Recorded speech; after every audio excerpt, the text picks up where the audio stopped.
Hello everyone, welcome back to my YouTube channel. Friends, आज मैं आपके साथ एक new one shot Wangxian fan fiction share करने जा रही हूँ, जो कि फोर्स मैरिज पे बेस्ड है। और इस फैन फिक्शन के बाद मैं एक हिस्टोरिकल फैन फिक्शन शेयर करूँगी, शायद कल ही शेयर करूँगी। एंड एक और चीज़, मेरे वीडियोस में बैकग्राउंड नॉइजेस काफ़ी ज़्यादा होते होंगे, कार के हॉर्न्स, एंड उसके लिए मैं माफ़ी चाहती हूँ। पर मैं इसमें कुछ भी नहीं कर सकती, क्योंकि मेरा घर जो है वो एकदम मेन रोड पे है। एकदम सिटी के मेन रोड में, जहाँ पे बगल में पुलिस स्टेशन, कॉलेज, सरकारी हॉस्पिटल्स, सब कुछ एक ही जगह है।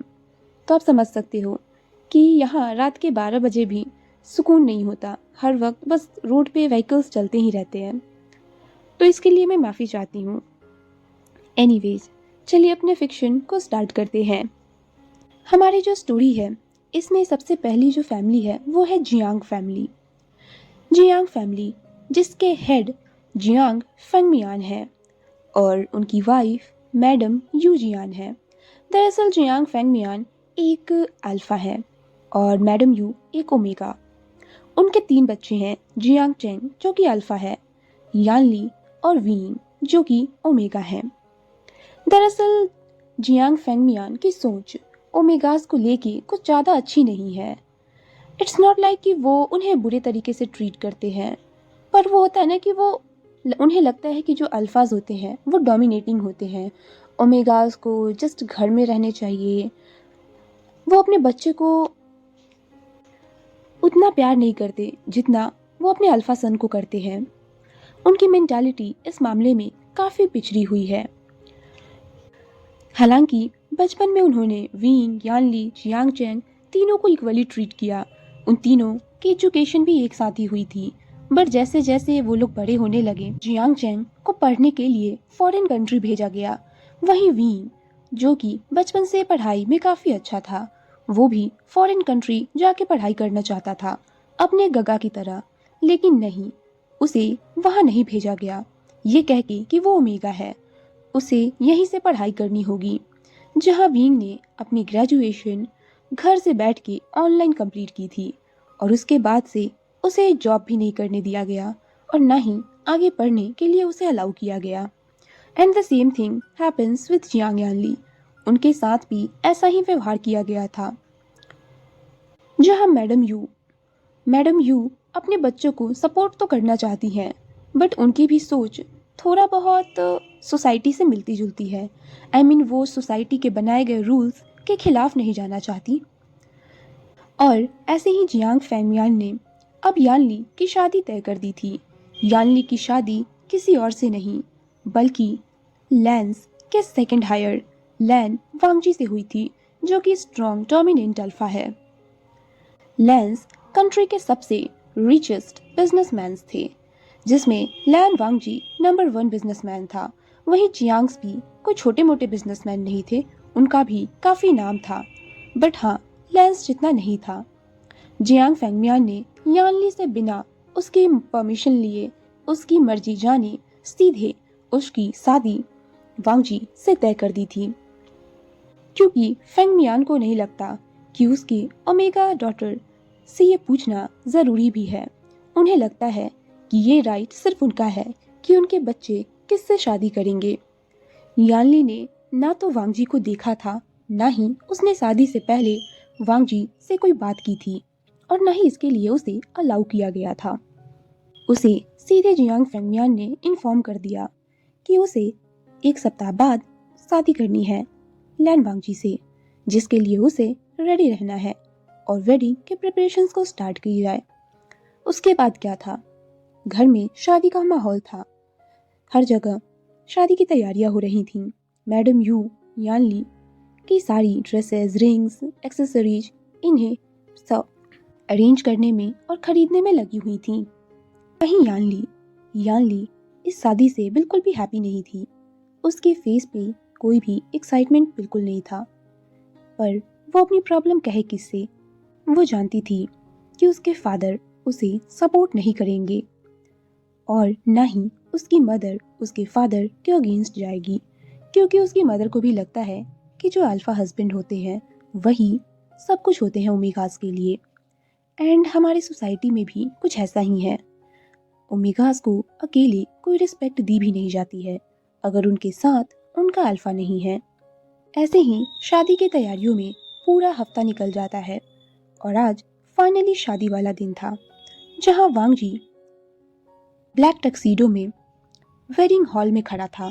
वहीं यह शादी काफ़ी ग्रैंड तरीके से की जा रही थी, ऑब्वियसली, क्योंकि दो पावरफुल बिजनेसमैन की हायर्स की शादी थी, तो इसे ग्रैंड तो होना ही था। वहीं इस वेडिंग में मीडिया वाले भी आए थे। वांग जी जो कि हॉल में खड़ा था, तभी प्रीस्ट यानली को लाने के लिए कहते हैं। मैडम यू यानली के कमरे में जाती हैं उसे लाने के लिए, पर वह हैरान रह जाती हैं क्योंकि यानली कमरे में नहीं थी। मैडम यू हर जगह ढूंढने की कोशिश करती हैं पर यानली उन्हें कहीं भी नहीं मिलती।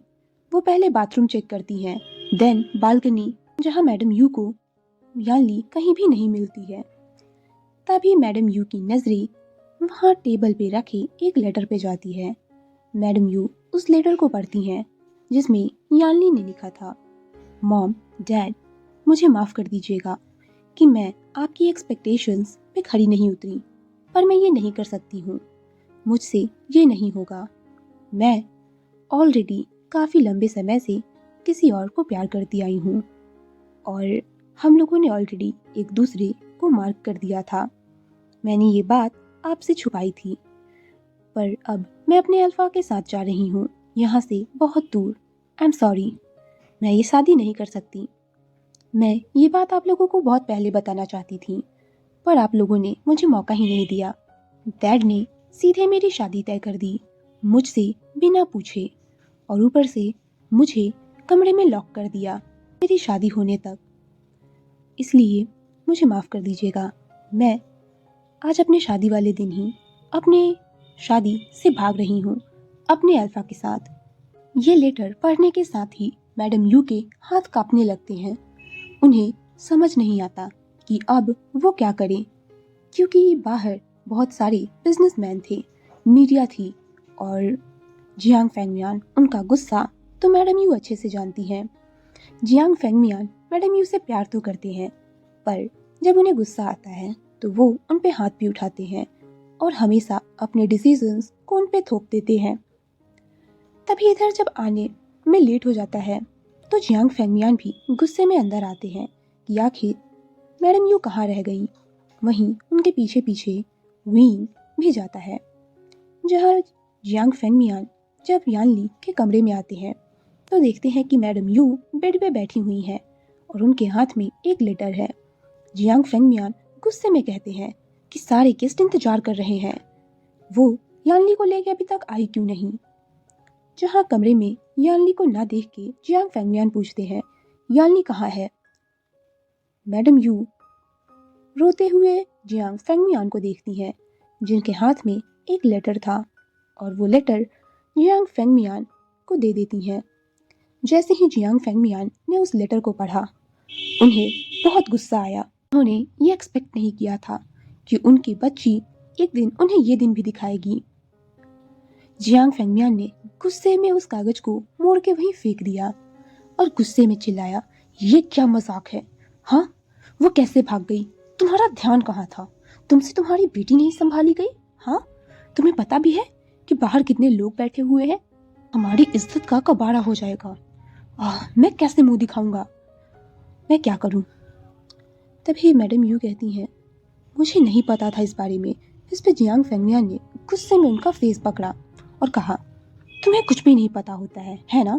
फिर तुम करती क्या हो? दिन भर घर में रहती हो और तुमसे तुम्हारे बच्चे भी नहीं संभाले जाते। हाँ, मेरे नक के नीचे से ये सब कुछ हो गया और तुम कर क्या रही थी? ये कह के वो और जोर से मैडम यू का फेस दबाते हैं। मैडम यू को काफी पेन होता है।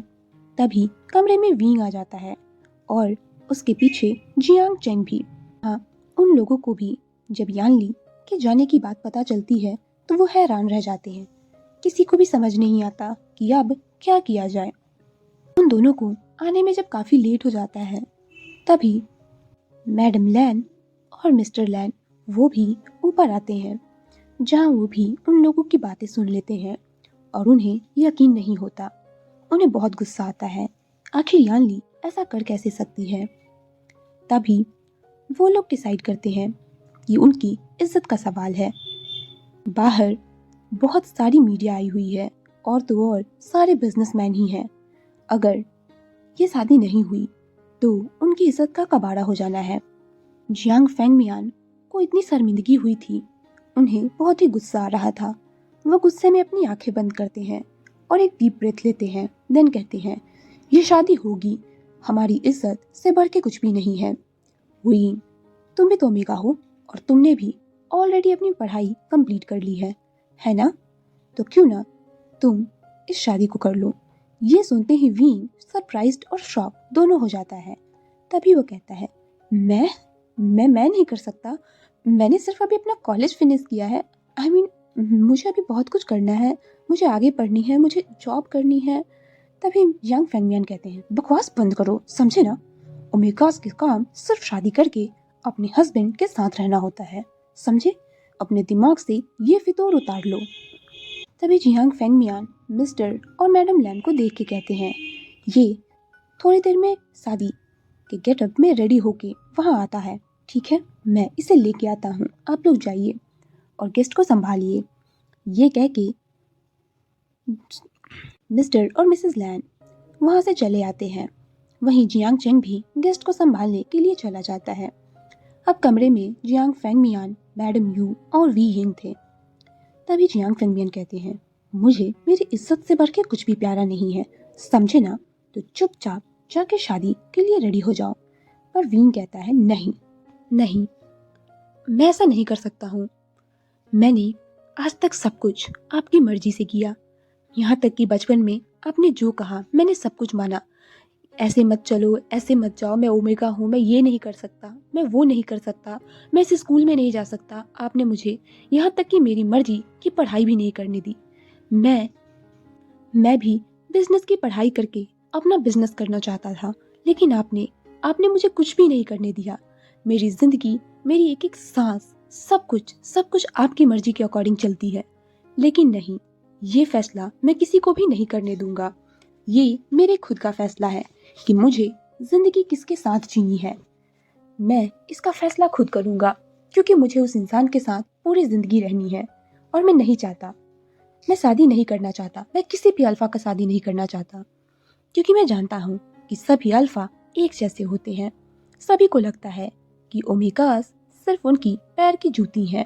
ये सुनते ही जियांग फेंगमियान को बहुत ही गुस्सा आ जाता है। वह गुस्से में एक थप्पड़ विंग को लगाते हैं और कहते हैं, अपनी बकवास बंद करो, समझे ना? ये सिर्फ मेरा फैसला है। बचपन से तुम्हें पाला पोसा, खाना खिलाया, इतना बड़ा किया, इसलिए ताकि तुम एक दिन मुझसे ही जुबान लड़ाओ। हाँ, और क्या गलत कर रहा हूँ मैं? तुम्हारे लिए इतने अच्छे और इतने बड़े घर का रिश्ता लेके आया, तुम्हें शादी करने को कह रहा हूँ। किसी से तो शादी करनी ही है ना, तो क्या खराबी है? तुम्हें ये नहीं दिख रहा कि तुम्हारे फादर, तुम्हारे फैमिली का इज्जत दांव पे लगा है? तुम्हें अपनी पड़ी है। हाँ? वीन ये सुनते ही उसकी आंखों में आंसू आ जाते हैं, क्योंकि वो जो समझाना चाहता है वो कोई भी नहीं समझ रहा था। बात यहाँ एहसानों की नहीं है, बात विंग के अपने जिंदगी की है। विंग भी एक इंडिपेंडेंट पर्सन है, उसे पूरा हक है अपने जिंदगी के फैसले लेने का। लेकिन बचपन से उसके सारे फैसले उसके फादर और मदर ने ही लिए हैं। यहाँ तक कि विंग अपनी मर्जी से बाहर भी नहीं आ जा सकता है। उसे बाहर जाने के लिए भी अपने पेरेंट्स की परमिशन चाहिए।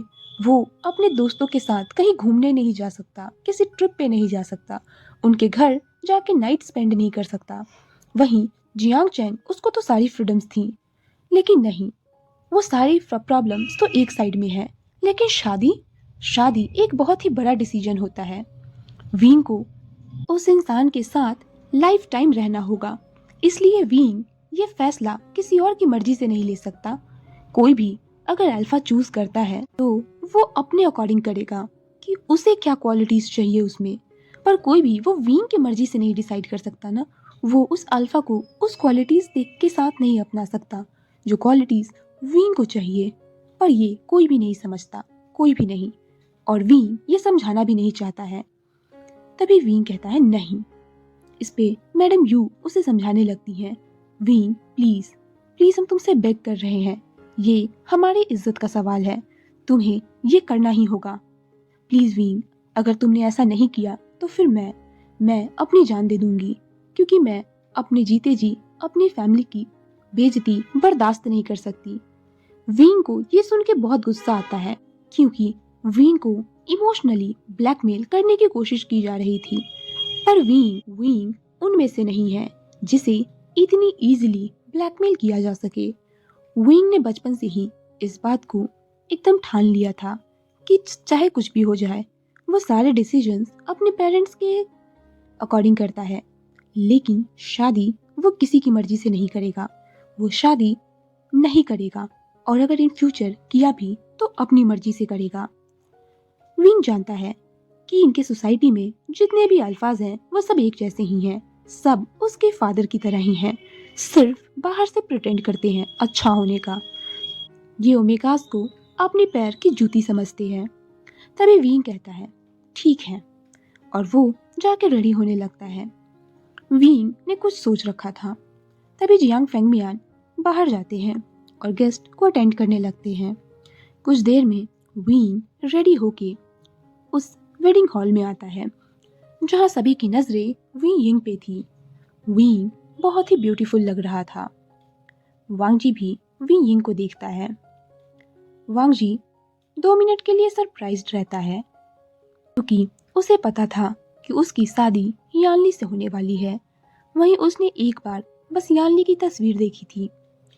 पर वांग जी अपने पेरेंट्स को देखता है, जो कि उसे इशारा करते हैं चुप रहने का। इस पे वांग जी कुछ भी नहीं कहता है और चुपचाप खड़ा रहता है।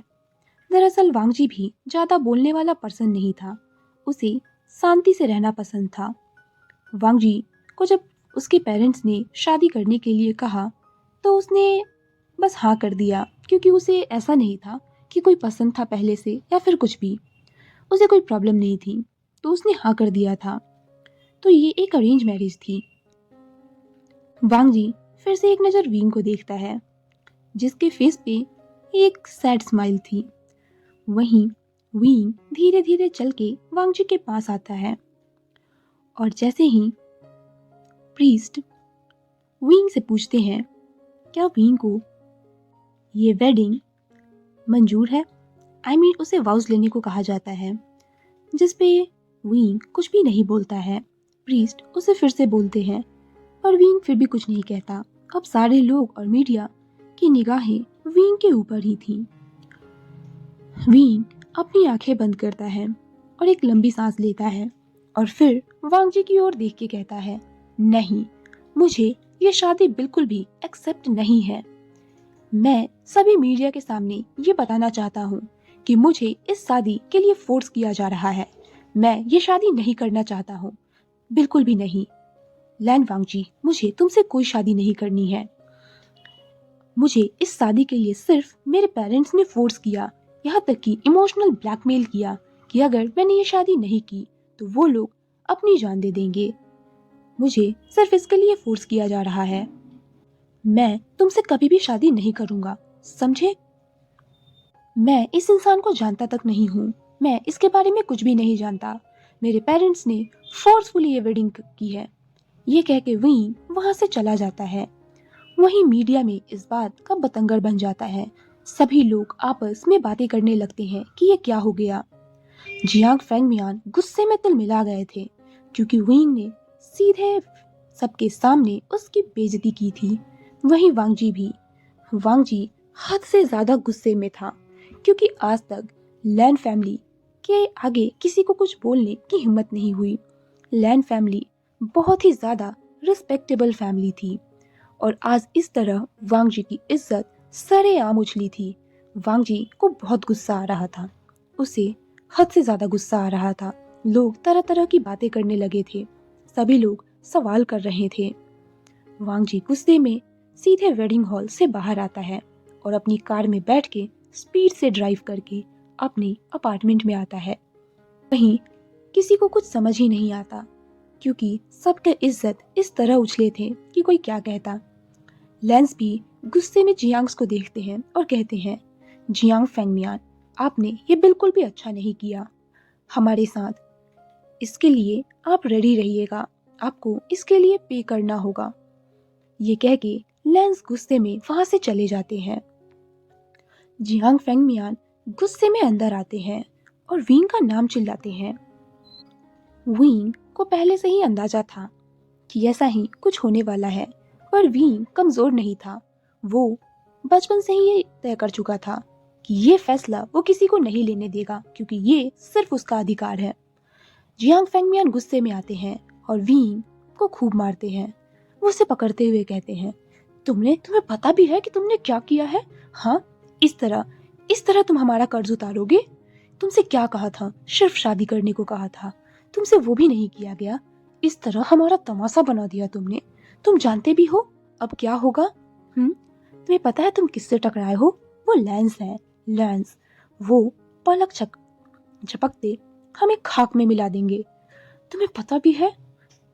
जियांग फेंगमियान ने विंग को बहुत मारा था। वो उनका बस चलता तो वो विंग को जान से मार देते, पर वो ऐसा नहीं कर सकते थे, क्योंकि ऑलरेडी मीडिया में काफी ज्यादा ये मैटर उछल चुका था। हर जगह जियांग्स की बदनामी हो रही थी, लेंस की भी हो रही थी। सभी लैन वांगजी पे हंस रहे थे, क्योंकि उसे किसी ने इस तरह सरेआम शादी के मंडप में रिजेक्ट कर दिया था। क्योंकि वांगजी इस पूरे चाइना का सबसे हैंडसम बैचलर था। सभी उसके साथ शादी करने के लिए, उसके करीब आने के लिए मरे जा रहे थे। वहीं उसकी इस तरह बेइज्जती होना वांगजी को बिल्कुल भी बर्दाश्त नहीं होता है। और जियांग्स, उनका तो हद से ज़्यादा बेइज्जती होता है कि लोग तरह तरह की बातें कर रहे थे कि जियांग्स, ये बड़े लोग कैसे प्रिटेंड करते हैं कि ये एक अच्छी फैमिली है, हैप्पी फैमिली है। ये ओमेगास के एजुकेशन की बात कर रहे थे, स्कूल्स बनाने की बात कर रहे थे, और देखो खुद के घर में क्या हाल है इनके बच्चों की। लोग इस तरह की बातें करने लगे थे। तभी विंग कहता है, मैंने आपको पहले ही कहा था, आपने मुझे फोर्स किया था इसके लिए। मुझे इस बात से कोई फर्क नहीं पड़ता है, आपने कोई एहसान नहीं किया है मुझ पे। बचपन में मुझे जन्म ही क्यों दिया? मुझे जन्म दिया तो सिर्फ मुझे एजुकेशन देना और मुझे खाना देना, वो मेरी बेसिक नेसेसिटीज थी, जिसे आपने पूरा किया। आपने कोई बड़ा एहसान नहीं किया है मुझ पे। ये कह के विंग अपने कमरे में आता है। तभी जियांग फेंगमियान कहते हैं, क्या कहा तुमने? हमने कुछ नहीं किया, तुम हमारे लिए मर चुके हो। अभी के अभी निकल जाओ मेरे घर से, समझे? जिस पे विंग कहता है, हाँ, मुझे लगा ही था कि आप यही करेंगे। विंग ने ऑलरेडी अपना एक सूटकेस पैक कर रखा था। उसे लगा था ऐसा तो कुछ होगा ही। विंग कुछ भी नहीं कहता है, चुपचाप अपना सूटकेस लेके जियांग मेंशन से बाहर आ जाता है। वहीं लेंस की भी काफी बदनामी हुई थी। लेंस बहुत गुस्से में थे। लैन मेंशन में आते ही लैन चिरैन और सिचैन दोनों सबसे पहले तो अपने अपने पीआर टीम्स को कॉल करके कहते हैं कि सारे मीडिया वालों को पैसे खिलाओ कि ये न्यूज़ कहीं से भी वायरल ना हो, और तो और जो न्यूज़ वायरल हो चुकी हैं तुरंत उन्हें सोशल मीडिया से हटाओ। कॉन्टिन्यूअसली इस पे काम करो, ये न्यूज़ जितना हो सके उतना इसे सब प्रेस करूं। जिस पे उनकी टीम ओके कह देती है। वहीं जियांग फेंगमियान, उनकी ऑलरेडी काफी बेइज्जती हो चुकी थी। रातों रात अचानक से उनके शेयर्स के दाम गिरने लगते हैं, क्योंकि लोग उन्हें डिसलाइक करने लगे थे। विंग अपना बैग लेके आधी रात को सड़क पे घूम रहा था। उसे समझ नहीं आता कि अब वो कहाँ जाए, क्योंकि विंग ने कॉलेज ऑनलाइन अटेंड किया था, इसलिए उसके फ्रेंड्स भी नहीं थे। विंग को कुछ समझ नहीं आता। विंग ने एक पीजी में जाके बात किया रात को रुकने के लिए, पर पीजी भी इस तरह आधी रात को बिना जान पहचान के किसी को अपने अंदर नहीं रख सकते थे, इसलिए उन्होंने भी उसे मना कर दिया। एट लास्ट विंग ने ये डिसाइड किया कि वो आज रात के लिए एक होटल बुक कर लेता है। कल वो सोचेगा कि उसे क्या करना है। विंग ने ऑलरेडी कुछ पैसे सेव करके रखे थे इन फ्यूचर के लिए, तो वो जाके एक होटल बुक करता है और वहीं जाके सो जाता है। इधर वांगजी अपने घर आता है और गुस्से में चीजें इधर उधर फेंकने लगता है। तभी वो टीवी ऑन करता है, जहाँ टीवी पे ये न्यूज़ चल रही थी कंटिन्यूअस, कैसे विंग ने सबके सामने वांग जी की इंसल्ट की थी। वांग जी गुस्से में टीवी का रिमोट देके मारता है, जिससे टीवी वहीं पे फूट जाता है। वांग जी गुस्से में कहता है, मैं इसका बदला लेके रहूंगा, मैं तुम्हें नहीं छोड़ूंगा। उसके बाद वो एक इंसान को कॉल करता है और कहता है उसकी सारी इंफॉर्मेशन, लोकेशन सब पता करो। उसके बाद वो फोन रख देता है। अगले दिन का सीन, अगले दिन जब वांग जी उठता है तो उसके फोन पे एक मैसेज था। वांग जी उस मैसेज को देखता है। उसके बाद अपने असिस्टेंट को कॉल करता है और कहता है, मुझे जियांग्स के सारे शेयर्स खरीदने हैं, उनके सारे शेयर्स को बाई करो। आज दोपहर में मीटिंग होगी और उस मीटिंग में मुझे जियांग कंपनी का न्यू सीईओ बनना है, उसे अपने अंडर में लेना है। इस काम पे लग जाओ। ऑलरेडी जियांग्स की इमेज डाउन हो चुकी है, उनके शेयर के प्राइसेस गिर रहे हैं, लोग इजीली अपने शेयर्स हमें बेच देंगे, तुरंत सारे शेयर खरीदो। ये कह के वांग जी फोन रख देता है और जाके रेडी हो जाता है। वहीं विंग भी नहा धोआ के फ्रेश हो जाता है। वो अपना लैपटॉप ऑन करता है और देखता है कि सच में दोनों फैमिलीज की काफ़ी बेइज्जती हुई थी। कुछ लोग विंग के सपोर्ट में थे, वहीं कुछ लोग उसे ब्लेम कर रहे थे कि वो ओमेगा है, ये है, वो है, वही कैरेक्टरलेस है, उसे अपने पेरेंट्स की पड़ी ही नहीं है। विंग ने लैपटॉप बंद कर दिया। वो एक गहरी सांस लेता है और अब सोचता है कि उसे आगे क्या करना है। विंग जाके नहाता है और फ्रेश होके ब्रेकफास्ट ऑर्डर करता है। जैसे ही डोर पे नॉक होता है, उसे लगता है कि ब्रेकफास्ट आ गया। विंग दरवाज़ा खोलता है, पर दरवाज़ा खुलते ही उसके सामने कुछ गार्ड्स खड़े थे, जिन्होंने ब्लैक कलर की यूनिफॉर्म पहन रखी थी। वो गार्ड्स तुरंत विंग के कमरे में आते हैं, जहाँ विंग उनसे फाइट करने की कोशिश करता है, पर वो काफ़ी स्ट्रांग थे। उन गार्ड्स में से तुरंत एक ने विंग को बेहोश कर दिया और उसके बाद उसे लेके कार में ले आते हैं और सीधे वहाँ से निकल जाते हैं। नेक्स्ट टाइम जब विंग की आंखें खुलती हैं तो वो किसी कमरे में था, जो कि काफ़ी अनफेमिलियर सा था। तभी विंग गुस्से में कहता है, ये मैं कहाँ हूँ, कौन मुझे यहाँ लेके आया है। विंग के हाथ बंधे हुए थे। वो चीखते हुए कहता है, मुझे खोलो, मुझे यहाँ किसने कैद किया है। तभी एक गार्ड वहाँ आता है और कहता है, तुम्हें हमारे मास्टर ने किडनैप किया है और जब तक हमारे मास्टर नहीं आते हैं तब तक तुम ऐसे ही रहोगे, तो अब चुप रहो। यह कह के वो गार्ड वहाँ से चला जाता है। विंग अपने हाथ खोलने की बहुत कोशिश करता है, पर कोई फायदा नहीं। इधर वांग जी दोपहर को जियांग कंपनी पहुंचता है, जहां कंपनी में ऑलरेडी अफरा तफरी का माहौल था, क्योंकि ऑब्वियसली सभी को पता था इस स्कैंडल के बारे में और कैसे जियांग्स के शेयर्स गिर रहे हैं। फिर से बोर्ड ऑफ डायरेक्टर्स की मीटिंग होती है, जहां वांग जी की एंट्री होती है, जहां वांग जी ये अनाउंस करता है कि उसने सभी शेयर्स खरीद लिए हैं और अब वांग जी की कंपनी में अकेले के 60% शेयर्स है, जिसके साथ वांग जी अब जियांग कंपनी को टेक ओवर कर रहा है। वहीं ये न्यूज सुनते ही जियांग फेंगमियान को बहुत गुस्सा आता है, पर वो कुछ नहीं कर सकते थे। वो जानते थे कि लेंस से उलझने का अंजाम क्या होगा। अगर वो ज़्यादा कुछ करेंगे तो जो अभी वो इस कंपनी में थोड़ा बहुत काम करने के लायक बचे हैं, वो भी नहीं बचेंगे और सीधे सड़क पे आ जाएंगे। इसलिए वो अपने गुस्से को कंट्रोल में कर लेते हैं।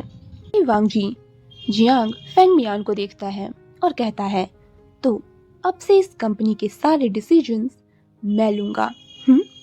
और आप यहाँ एज अ वर्कर काम करेंगे, एक मैनेजर के तौर पे, जिन्हें उनकी सैलरी दी जाएगी। क्या आप समझ गए मिस्टर फेंगमियान? ये सुन के फेंगमियान कुछ भी नहीं कहते हैं। उसके बाद वांग जी कुछ देर वहाँ काम करता है, देन अपनी कंपनी में वापस आ जाता है। ऑलरेडी काफ़ी सारे न्यूज को सप्रेस कर दिया गया था। लेंस की पीआर टीम कॉन्टिन्यूअसली सारे न्यूज़ को वहाँ से हटा रही थी। तभी वांगजी के फ़ोन पे मैसेज आता है कि विंग अब उनके पास है। ये मैसेज देख के वांगजी एक स्माइल करता है, देन अपना काम करने लगता है। अब रात के समय वांगजी अपने अपार्टमेंट में आता है। दरअसल वांगजी लैंस के साथ उनके लैंड मेंशन में नहीं रहता, वो अपने खुद के अपार्टमेंट में रहता है, क्योंकि उसे अपने रूल्स पे जीना ज़्यादा पसंद था।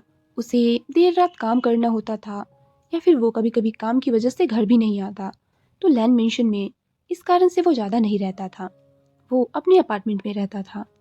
वांगजी जैसे ही अपने अपार्टमेंट में आता है तो बाहर एक गार्ड था। तभी वांगजी कहता है क्या वो अंदर है, जिस पे वो गार्ड कहता है यस सर, वो अंदर ही है। उसके बाद वांगजी उसे जाने को कह देता है और वो गार्ड्स वहाँ से चले जाते हैं। वांगजी अपने कमरे में आता है तो देखता है कि विंग सामने बेड पे सोया हुआ है, उसके हाथ बंधे हुए हैं, उसकी आंखें रो रो के लाल हो गई हैं। वांगजी विंग के करीब जाता है और उसे गौर से देखता है। देन वहीं से एक ग्लास उठाता है जिसमें पानी था और उसे विंग के फेस पे डाल देता है, जिसके साथ ही विंग की आंखें खुल जाती हैं। तभी वो वांगजी को अपने सामने देखता है और चिल्लाते हुए कहता है ये क्या पागलपन है। ओह, तो तुमने मुझे किडनैप किया है ना? तुमने ऐसा क्यों किया? मैंने कितनी बार कहा था कि मुझे तुमसे शादी नहीं करनी है, तो अब ये क्या है? क्या तुम उसके लिए मुझसे बदला लोगे? इस पे वांगजी कहता है बकवास बंद करो, तुम्हें पता भी है कि तुम्हारी वजह से मेरी कितनी इंसल्ट हुई है। हाँ, और तुम्हें क्या लगा मैं तुम्हें ऐसे ही जाने दूंगा? जिस पे विंग कहता है अच्छा, तो तुम क्या करने वाले हो? मुझे फोर्स करोगे? जिस पे वांगजी कहता है हाँ, करूंगा। उसके बाद वांगजी वहां से चला जाता है और दूसरे कमरे में जाके फ्रेश हो जाता है। वांगजी अपना डिनर करता है, पर गुस्से में विंग को डिनर नहीं देता है। दरअसल विंग ने शादी वाले दिन भी कुछ नहीं खाया था और नेक्स्ट डे भी वो सुबह में किडनैप ही हो जाता है, तो वो पूरे दिन से भूखा ही था। उसे काफी जोरों से भूख लगी थी, पर वांगजी गुस्से में उसे कुछ भी खाने को भी नहीं देता है। वो विंग को ऐसे ही छोड़ देता है और दूसरे कमरे में जाके सो जाता है। अब अगले दिन जब विंग की आंख खुलती है तो वांगजी उसके सामने खड़ा था। वांगजी विंग को देख के कहता है उठो और जल्दी से रेडी हो जाओ और बाहर आओ। इस पे विंग कहता है मैं नहीं आऊंगा। इस पे वांगजी कहता है मुझे फोर्स मत करो कि मैं कुछ ऐसा कर दूं जो बाद में तुम्हें रिग्रेट हो, इसलिए चुपचाप रेडी हो जाओ और बाहर आओ। विंग जैसे तैसे करके उठता है। उसे चक्कर आ रहे थे क्योंकि विंग ने ऑलमोस्ट पूरे 2 दिन से कुछ भी नहीं खाया था। विंग जैसे तैसे रेडी होता है और वांगजी ने उसके लिए एक ड्रेस रखी थी जिसे पहन के वो हॉल में आता है। तभी वांगजी विंग को पकड़ता है और अपने पास बैठाता है जहाँ सामने लॉयर खड़ा था। लॉयर उन दोनों को मैरिज के पेपर्स देता है और उस पे साइन करने को कहता है। ये देखते ही विंग गुस्से में कहता है कि वो शादी नहीं करेगा।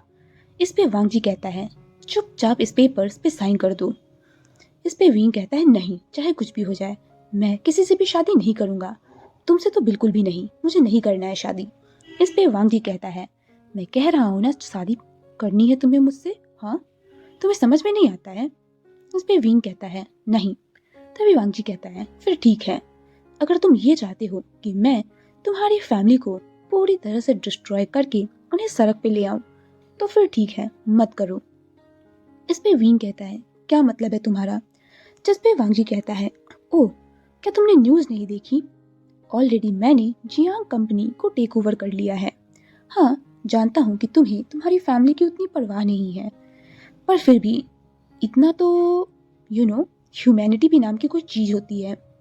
तुम्हें जियांग फैमिली ने इतने टाइम तक रखा, तुम्हें खाना खिलाया और बदले में तुम ये चाहते हो कि तुम्हारी वजह से मैं जियांग्स को पूरी तरह से डिस्ट्रॉय कर दूं।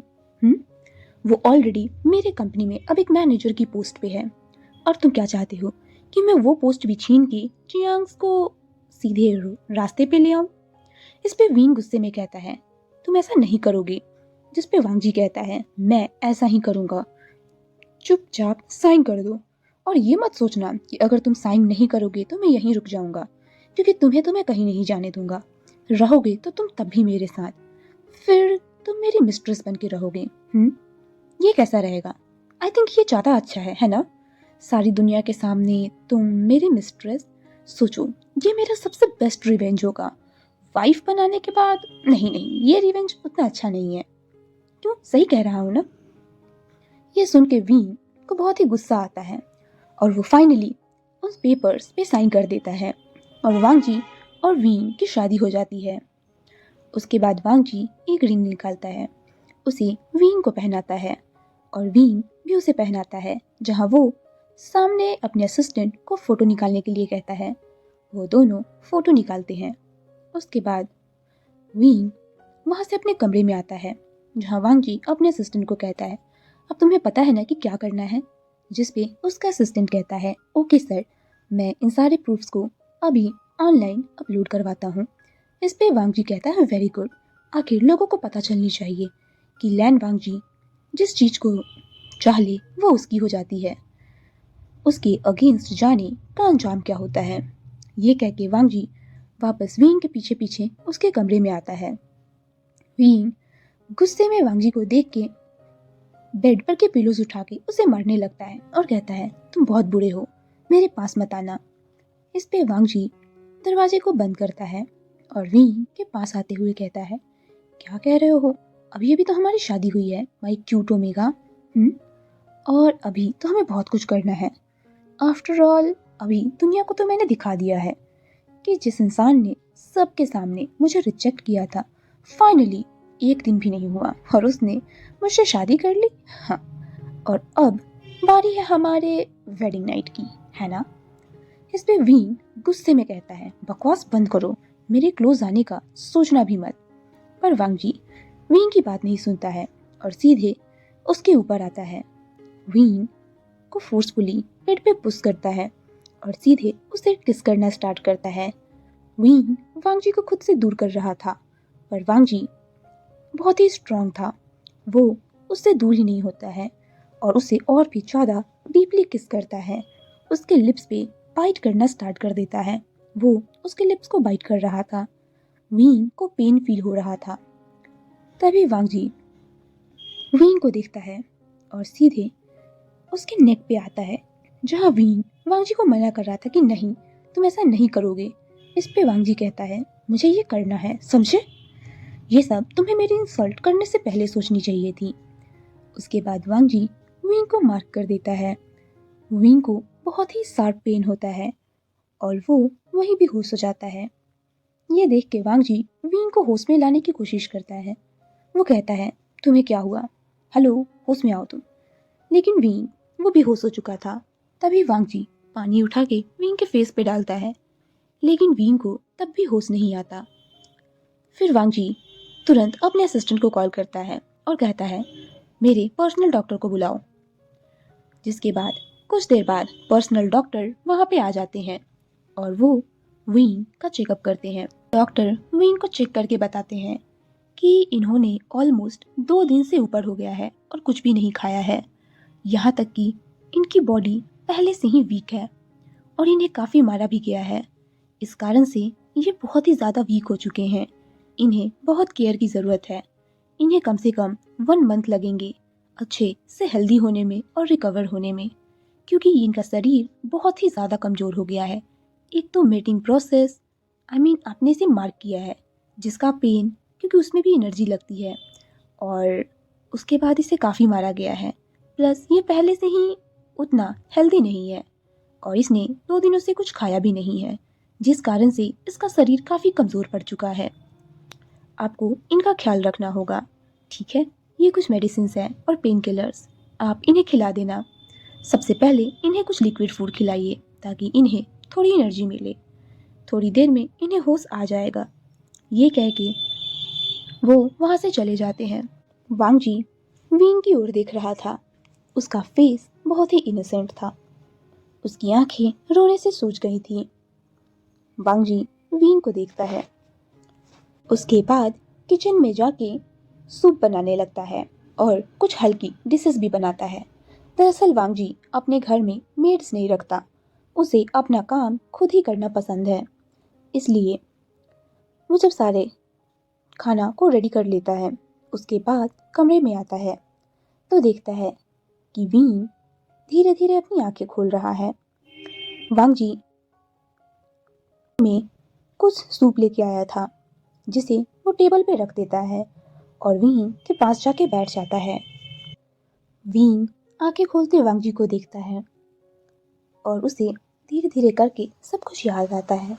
वो अपना नज़र उधर कर लेता है जिसपे वांग जी उसे कुछ भी नहीं कहता। देन वांग जी उसे हेल्प करता है और कहता है उठने की कोशिश करो। डॉक्टर ने कहा है कि तुम 2 दिनों से ऊपर से कुछ भी नहीं खाए हो और तुम्हारा शरीर काफ़ी वीक है, इसलिए उठो, पहले कुछ खा लो। जिस पे वी कुछ भी नहीं कहता है और चुपचाप उठ के बैठ जाता है। वहीं वांग जी बाउल में से सूप को उठाता है और उसे हल्का सा फूंक के वीन के मुंह के पास ले जाता है। वीन एक नज़र वांग जी को देखता है और कुछ भी नहीं कहता और फिर चुपचाप उस सूप को पी लेता है। वांग जी ऐसे ही करके वीन को सारा सूप फिनिश करवाता है। उसके बाद वो वीन को कुछ हल्का सा खाने के लिए देता है। वीन थोड़ा सा खाता है, उसके बाद कहता है नहीं, अब इससे ज़्यादा वो नहीं खा सकता। जिस पे वांग जी उसे कुछ नहीं कहता। उसके बाद वो उसे कुछ मेडिसिन देता है। वीन मेडिसिन को खा लेता है। देन वांग जी उसे वापस सोने को कहता है और उसे अच्छे से ब्लैंकेट से कवर कर देता है और ट्रे लेके कमरे से बाहर चला जाता है। वीन ये सारी चीज़ें चुपचाप एब्जॉर्व कर रहा था। उसे यकीन नहीं होता कि कोई अल्फा ओमेगा की केयर भी कर सकता है, क्योंकि उसने कभी भी अपने फादर को अपनी मदर की केयर करते हुए नहीं देखा था।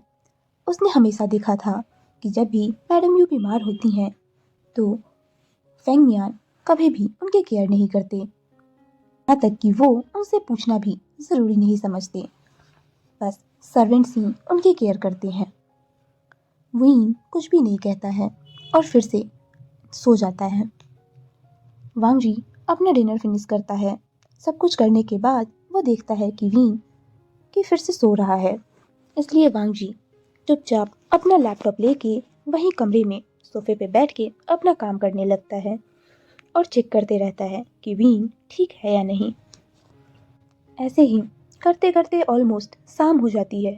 शाम होने पे वांग जी जब वीन को जगाने जाता है तो देखता है कि वीन को हल्का हल्का बुखार भी आ रहा है, क्योंकि मीटिंग की वजह से उसे बुखार आने लगा था।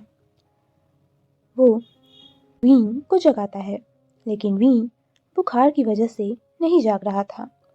उसके बाद वांग जी ठंडे पानी का पट्टी लेके आता है और वीन को पट्टी करने लगता है।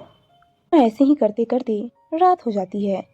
वांग जी रात का डिनर बनाता है और उसे लेके फिर से वीन के पास आता है। जब वीन का फीवर कम होता है तो वो अपनी आंखें खोलता है। वांग जी फिर से उसे खाना खिलाता है और उसके बाद सारे डिशेस को वॉश करके वापस कमरे में आता है तो देखता है कि वीन अभी तक जगा ही है। वीन बस वांग जी के बिहेवियर को ऑब्जर्व कर रहा था। तभी वांग जी कहता है अब तुम्हें कैसा फील हो रहा है। इस पे वीन कुछ भी नहीं कहता है। ऑब्वियसली उसे कैसा फील होगा उसे खुद ही नहीं पता। तभी वांग जी वीन के पास आता है और बेड के दूसरे साइड जाके लेट जाता है। ये देख के वीन थोड़ा घबरा जाता है और कहता है ये तुम क्या कर रहे हो। इस पे वांग जी कहता है माय ओमेगा, तुम्हें पता होना चाहिए कि हमारी शादी हो गई है, तो ऑब्वियसली अब मैं ऑफिशियली तुम्हारा हस्बैंड हूँ और मैंने तुम्हें मार्क भी किया है, तो मैं अब से तुम्हारे साथ ही रहूँगा इसी रूम में। इस पे वीन कहता है कोई ज़रूरत नहीं है, फिर मैं जाके सोफे पे सो जाता हूँ। इस पे वांग जी कहता है बिल्कुल भी नहीं, मैं तुम्हें टच नहीं करूँगा, मैं अपनी साइड सोया हूँ और तुम उस साइड सो, ठीक है। तुम्हें अगर कोई भी प्रॉब्लम हो तो मुझे शेयर करना। ये कह के वांग जी दूसरे साइड अपना फेस करता है और सो जाता है। वीन कुछ देर ऐसे ही बैठे रहता है, उसके बाद वो भी सो जाता है। अगले दिन वांग जी सुबह उठता है और ब्रेकफास्ट बना के रेडी होके वहाँ से चला जाता है क्योंकि उसकी आज बहुत ही इम्पोर्टेंट मीटिंग थी। वो ब्रेकफास्ट को रख देता है टेबल पे। विंग अभी सोया हुआ था, इसलिए वो उसे उठाना ज़रूरी नहीं समझता और सीधे अपने ऑफिस निकल जाता है। वहीं वांगजी ने एक मेड को रख दिया था क्योंकि विंग की तबीयत अभी ठीक नहीं थी, इसलिए उसने मेड को रखा था जो विंग की केयर कर सके क्योंकि वांगजी को बिजनेस का काफ़ी काम रहता है और अब उसने जियांग कंपनी को भी ओवरटेक किया है, इसलिए उसके ऊपर रिस्पॉन्सिबिलिटीज़ ज़्यादा आ गई हैं। विंग की जब आँख खुलती है तो ऑलरेडी 10 बज चुके थे। विंग टाइम देखता है तो उसे यकीन नहीं होता कि वो इतनी देर तक सोया रह गया। विंग उठता है और फ्रेश होके बाहर हॉल में आता है तो देखता है कि वहाँ एक मेड काम कर रही है, जिसे देख के विंग पूछता है, वांगजी, तुम मास्टर कहाँ हैं? जिस पे वो मेड कहती है, आ गुड मॉर्निंग यंग मास्टर। दरअसल मास्टर मुझे कह के गए हैं कि आपको मैं ना जगाऊं और जब आप जाग जाएं खुद से तो आपको मैं ब्रेकफास्ट करा दूं, और वो मुझे यहाँ आपका ख्याल रखने के लिए कह के गए हैं। आप आइए, मैं ब्रेकफास्ट गर्म कर देती हूँ। मास्टर को बहुत ही इम्पोर्टेंट मीटिंग थी, इसलिए वो सुबह ही चले गए। उन्होंने ही आपके लिए ब्रेकफास्ट भी बनाया है। यह सुन के विंग हैरान होके वांगजी के बारे में सोचता है क्योंकि उसे याद है कि जब भी उसके डैड बिजनेस के लिए बाहर जाते हैं, अपने वर्क पे जाते हैं, तो मैडम यू हमेशा सुबह जाग के सब कुछ खाना ये सब प्रिपेयर करके उन्हें खुद सर्व करती हैं और उसके बाद वो चले जाते हैं। जहाँ मैडम यू अगर बीमार भी रहें तब भी उन्हें उठ के जियांग फंगमियान का ब्रेकफास्ट सर्व करना होता है और जब तक वो अपने काम पे न चले जाए तब तक वो आराम नहीं कर सकती। विंग सब कुछ देख रहा था। उसके बाद वो ब्रेकफास्ट करता है, अपनी मेडिसिन लेता है, उसके बाद अपने कमरे में आता है। विंग को थोड़ा बेटर फील हो रहा था। उसे समझ में नहीं आता कि वो क्या करे क्योंकि करने के लिए यहाँ कुछ भी नहीं था। देन विंग अपना लैपटॉप ऑन करता है। दरअसल विंग ने ऑनलाइन कंप्यूटर की ही पढ़ाई की थी, इसलिए वो जानता था कि उसके फादर उसे बाहर जाके जॉब तो नहीं करने देंगे, इसलिए विंग ने ऑनलाइन ही फ्रीलांसिंग का काम किया था। विंग थोड़ा बहुत फिर अपना काम करने लगता है। वो उस प्रोजेक्ट को लेता है जिसे बनाने में लग जाता है।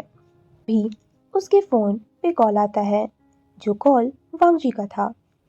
विंग अननोन नंबर देखता है क्योंकि उसे नहीं पता था कि यह वांगजी का कॉल है, तो रिसीव करता है। जहाँ कॉल रिसीव करते ही सामने से वांगजी की आवाज़ आती है। कहता है, हेलो माई ओमेगा। इस पे विंग कहता है, ओह तो ये तुम हो। जिस पे वांगजी कहता है, हाँ तुम्हारी तबीयत कैसी है? इस पे विंग कहता है, मेरी तबीयत ठीक है। इस पे वांगजी कहता है, क्या तुमने मेडिसिन लिए? इस पे विंग कहता है, हाँ। देन वांगजी पूछता है, तुम्हें कैसा फील हो रहा है? इस पे विंग कहता है, ठीक है, मुझे अब अच्छा फील हो रहा है। जिस पे वांगजी कहता है, ओके ठीक है, अपना ख्याल रखना। मुझे हो सके तो डिनर पे आने में लेट हो जाएगा, तुम अपना डिनर करके सो जाना। इस पे विंग कहता है, ओके। देन वांगजी कॉल को रख देता है। विंग हैरान था। उसे यकीन ही नहीं हो रहा था कि कोई अल्फा सच में इतनी केयर कर सकता है, क्योंकि उसने कभी भी अपने डैड को इस तरह अपनी मॉम की केयर करते हुए नहीं देखा था। उसके बाद विंग अपने काम में लग जाता है। वहीं वांगजी को सच में आने में लेट हो जाता है, तो विंग भी उसका इंतजार करता है। उसे अच्छा नहीं लग रहा था कि वो डिनर कर ले। जहाँ वांगजी रात के 11 बजे आता है तो देखता है कि विंग हॉल में ही बैठा हुआ है और लैपटॉप पे कुछ कर रहा है, जिसे देख के वांगजी कहता है, तुम अभी तक जगे हो? क्या तुमने खाना खा लिया? इस पे विंग कहता है, नहीं। जिस पे वांगजी उसे डांटते हुए कहता है कि विंग ने खाना क्यों नहीं खाया, उसे अपना ख्याल रखना चाहिए। ये कह के वो उसे डांटने लगता है। जिस पे विंग कहता है, मैंने तुम्हारा वेट कर रहा था, अब तुम आ ही गए हो तो चलो साथ में खा लेते हैं। वांगजी विंग पे गुस्सा होता है और कहता है कि आइंदा से विंग को मेरे वेट करने की ज़रूरत नहीं है, उसे अपना ख्याल रखना है। और वो मेड पे भी गुस्सा करता है कि उसने विंग को खाना क्यों नहीं खिलाया। आफ्टर ऑल उसे विंग की केयर करने के लिए रखा गया है। जिस पे वो मेड भी सॉरी कह देती है। उसके बाद वांग जी उसे जाने को कह देता है। वो खुद ही फ्रेश होके वीन और उसके लिए खाना गर्म करता है और फिर वीन को सर्व करता है। वीन को ये सब कुछ बहुत अच्छा लग रहा था। वांग जी वैसा नहीं था जैसा वीन ने सोचा था। वो लोग डिनर करते हैं। डिनर के बाद वो लोग अपने कमरे में आते हैं, जहाँ वीन एक साइड जाके लेट जाता है।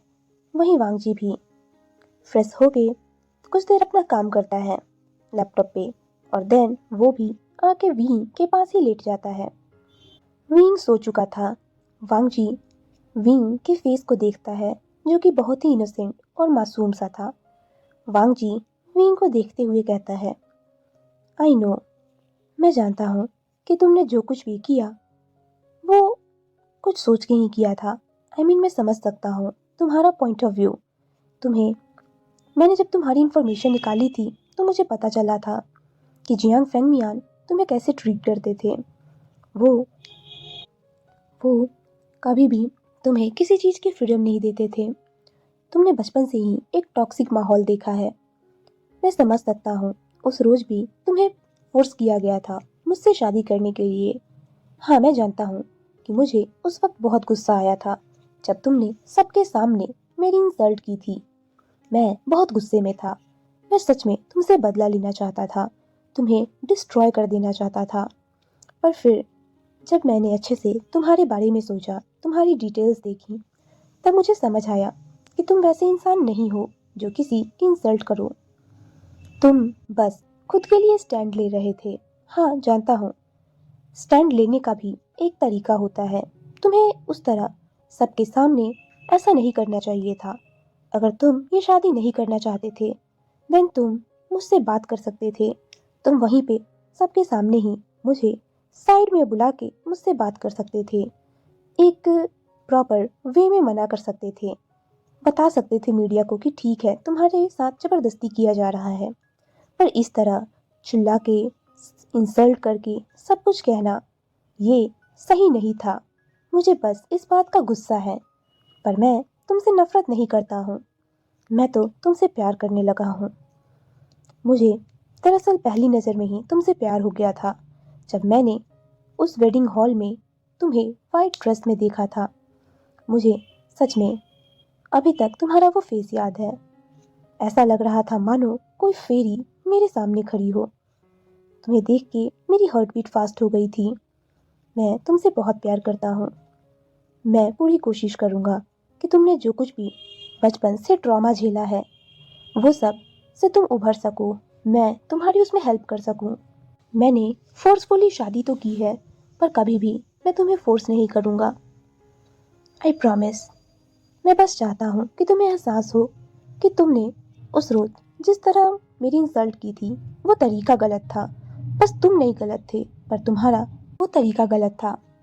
ये कह के वांग जी वीन के फेस को देखता है और उसके बालों को हल्के से उसके फेस से साइड करता है। देन उसे देखते हुए ही सो जाता है। वहीं वीन, जो कि सो नहीं रहा था, वो जागा हुआ था।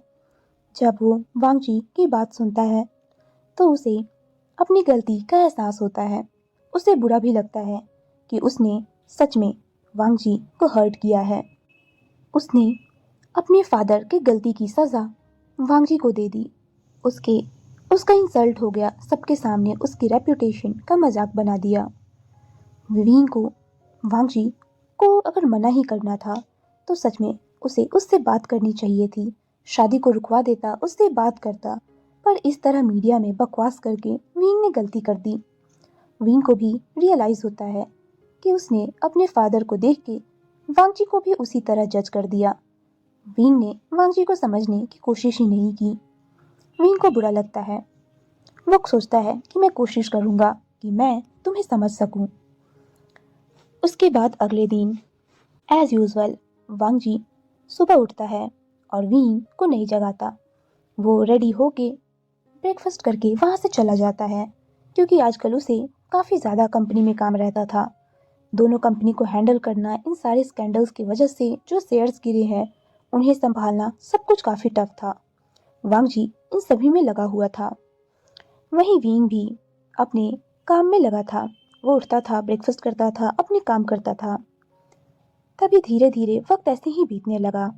अब वांग जी और वीन एक दूसरे के साथ धीरे धीरे कंफर्टेबल होने लगते थे। वीन वांग जी को समझने की कोशिश करता था। वांग जी भी वीन को कभी भी किसी चीज के लिए फोर्स नहीं करता था, ना ही उसे मना करता था। अगर वीन से कोई गलती हो जाए तो वांग जी उसे समझाता था। वीन को ये सब कुछ बहुत अच्छा लगता था। उसे कभी नहीं लगा था कि सच में कोई अल्फा इतना भी अच्छा हो सकता है। वीन और वांग जी अब एक दोस्त की तरह रहने लगे थे और इन बीच वीन को अपनी फीलिंग्स का एहसास होने लगा था कि वो भी वांग जी को धीरे धीरे प्यार करने लगा है। एक दिन ऐसे ही वांग जी फोन पे किसी से बात कर रहा था। वो बातें करते हुए थोड़ा ज्यादा हंस रहा था और वीन वहीं दूर खड़ी होके ये सब कुछ देख रहा था। उसे पता नहीं क्यों पर जलन हो रही थी कि वांग जी आफ्टर ऑल किससे बात कर रहा है जो वो इतना हंस रहा है, क्योंकि वांग जी ऐसे तो नहीं हंसता। जैसे ही वांग जी फोन रख के वापस कमरे में आता है तो वीन गुस्से में कहता है, तुम किससे इतना हंस हंस के बात कर रहे थे? इस पे वांग जी कहता है, वो मेरा एक फ्रेंड है। इस पे वीन कहता है, अच्छा फ्रेंड है और ओमेगा है कि अल्फा? जिस पे वांग जी कहता है, जिस पे वीन कहता है, अच्छा तो वो ओमेगा है। जिस पे वांग जी कहता है, क्यों तुम्हें जलन हो रही है क्या? इस पे वीन कहता है, बकवास मत करो। जिस पे वांग जी कहता है उसे टीज करते हुए, अच्छा तो साफ साफ बोलो ना कि मैं सिर्फ तुम्हारे लिए हंसूं। ये सुनते ही वीन गुस्से में वांग जी को देखता है और फिर कहता है, हाँ सिर्फ मेरे लिए हंसो। मैं चाहता हूँ कि तुम सिर्फ मेरे लिए हंसो, सिर्फ मुझे देखो, सिर्फ मुझसे बात करो। यह सुन के वांग जी शॉक्ड रह जाता है, क्योंकि ऑब्वियसली इन दौरान इन कुछ मंथ्स में वो दोनों काफी क्लोज आ गए थे। उनके बीच की बॉन्डिंग काफी स्ट्रांग हो गई थी। पर वांग जी ने वीन को कभी भी इस तरह कुछ कहते हुए नहीं देखा था। वीन उससे एक दोस्त की तरह ही बिहेव करता था। वांग जी ने वीन को बोला था कि वो उससे प्यार करता है, लेकिन वीन ने उससे कहा था कि वो वांग जी के लिए अभी भी कुछ फील नहीं करता है, इसलिए वो लोग दोस्त की तरह रहेंगे। जहाँ आज इस तरह वीन का बात सुन के वांग जी हैरान था। तभी वीन कहता है, क्या हुआ, क्यों इतना हैरान हो गए? तुम्ही ने पूछा ना तो मैंने जवाब दे दिया। इस पे वांग जी कहता है, क्या ये मजाक था? जिस पे वीन कहता है, नहीं ये कोई मजाक नहीं था। तभी वीन वांग जी का कॉलर पकड़ता है और उसे अपनी तरफ खींचते हुए कहता है, मैं तुमसे प्यार करता हूँ लैन वांग जी, समझ गया? और तुम सिर्फ मेरे हो और मुझे बहुत जलन होती है जब तुम किसी को देखते हो, किसी से बातें करते हो, समझे? तुम सिर्फ मेरे हो, सिर्फ मेरे। वांग जी के लिए ये तो किसी शौक से कम नहीं था। वो अभी तक वीन ने जो भी कहा उसे सही से प्रोसेस भी नहीं कर पाया था कि अगले सेकंड वीन अपने पैरों को उठाता है और सीधे वांग जी को किस कर लेता है। वांग जी फ्रीज था। वीन कुछ देर उसे किस करता है, देन उसकी तरफ देख के कहता है, क्या हुआ? वांग जी से कोई रिस्पॉन्स ना पाके वीन को लगता है कि वांग जी अब उससे प्यार नहीं करता। उसकी आंखों में आंसू आ जाते हैं। तभी वांग जी तुरंत उसे कमर से पकड़ता है और अपने क्लोज खींचते हुए कहता है, मैं शॉक था, मैं हैरान था, मुझे यकीन नहीं हो रहा है कि तुम मुझसे प्यार करते हो। मैं भी तुमसे बहुत बहुत बहुत प्यार करता हूँ। ये कह के वांग जी वीन को डीपली किस करता है। वो दोनों एक दूसरे को काफी पैशनेटली किस करने लगते हैं। किस करते करते ही वांग जी धीरे धीरे वीन की बॉडी पे अपने हाथ को फहराने लगता है। धीरे धीरे उसके हैंड्स वीन की शर्ट के अंदर जाने लगे थे। वो वीन के निपल्स को पिंच करने लगता है और वीन अब मॉर्निंग करने लगा था। तभी वांग जी तुरंत वीन को कैरी करके उसे बेड पे ले आता है। वो उसकी ओर देखता है जैसे उससे परमिशन मांग रहा हो, जिसपे वीन ओके कहता है इशारे से। और वांग जी उसके बाद वीन को प्यार करना शुरू करता है। वो उससे बहुत प्यार करता है। वो लोग पूरी रात एक दूसरे से प्यार करते हैं। जहाँ वीन अपनी मर्जी से वांग जी को मार्क कर देता है। वांग जी दरअसल खुद कहता है वीन को मार्क करने के लिए। पहले तो वीन को यकीन ही नहीं होता है कि सच में वांग जी चाहता है कि वीन उसे मार्क करे। वीन हैप्पीली उसे मार्क करता है और वो दोनों ऐसे ही एक दूसरे की बाहों में सो जाते हैं। अगली सुबह जब वीन की आंख खुलती है तो वो अपने हस्बैंड अपने अल्फा की बाहों में था। वो बहुत ही खुश था। वीन उठ के वांग जी के लिए ब्रेकफास्ट बनाने जाता है। वो उसके लिए अच्छा सा ब्रेकफास्ट बनाता है। वांग जी भी किचन में आता है और उसे पीछे से हग कर लेता है। तभी वीन वांग जी को किस करते हुए कहता है, ब्रेकफास्ट थोड़ी देर में रेडी हो जाएगा, तुम फ्रेश हो जाओ। वांग जी कहता है, नहीं, मुझे तुम्हारे साथ सावर लेना है। जिस पे वीन कहता है, मैंने ऑलरेडी ले लिया है। इस पे वांग जी कहता है, तो क्या हो गया, चलो हम फिर से सावर लेते हैं।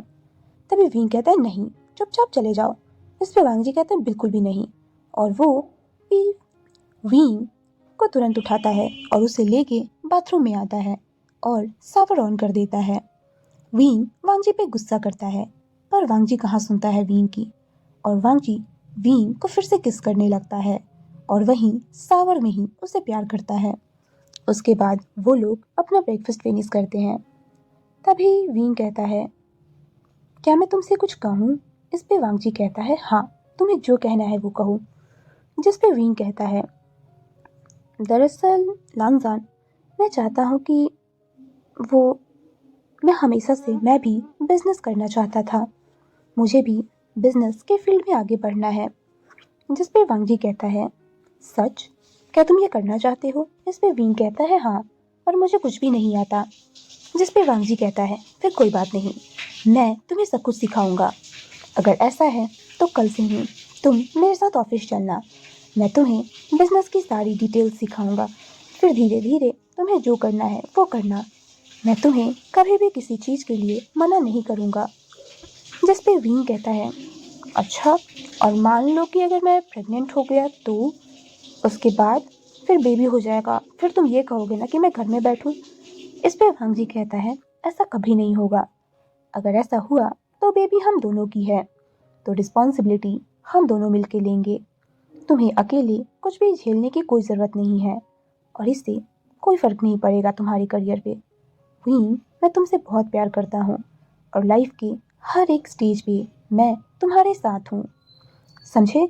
ये कह के वांग जी फिर से वीन को डीपली किस करता है और वीन कहता है, आई लव यू वांग जी। जिस पे वांग जी कहता है, आई लव यू टू। वहीं वीन कहता है, मैंने सोचा भी नहीं था कि मेरी ये फोर्स मैरिज इतनी ब्यूटीफुल हो जाएगी। थैंक यू सो मच वांग लांजान। ये कह के वीन उसे किस करता है और यहीं पे इस फैन फिक्शन की हैप्पी एंडिंग होती है।